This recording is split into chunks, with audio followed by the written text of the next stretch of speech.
babalik ako sa SM Appliances kasi dalawa yung displayhan nila ng appliances. Meron doon sa labas.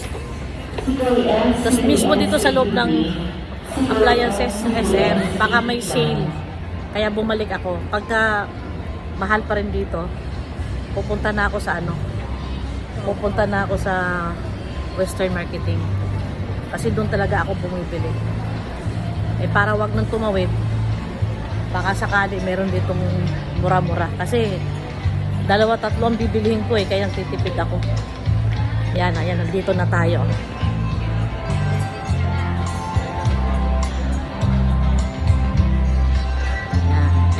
Doon sa dulo, malapit sa refrigerator ang mga electric fan. Kaya punta tayo sa electric fan. Ay! Saan? Ah, nilipat na. Sanay ako dito eh. Ayun, buti nasa lubo ko ni ate at nakikita niya ako, yaw-yaw ako ng yaw-yaw electric fan. Wala, ito na siya. Ayun. Dati kasi doon, magkatabi ng mga ref. Dito pala katabi na ng mga aircon. Ayan. Ayan, mga bilog-bilog.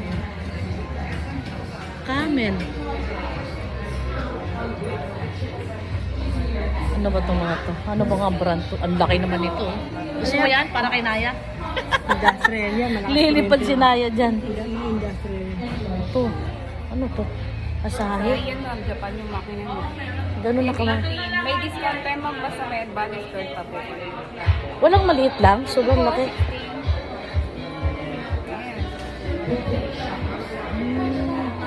Ito maganda rin yung baby safe.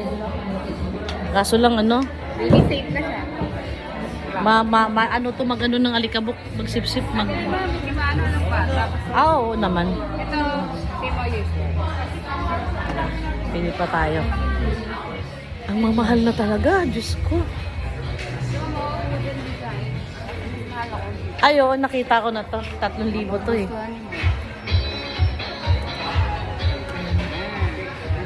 Aesthetic. Ganda. Ganda din ng price.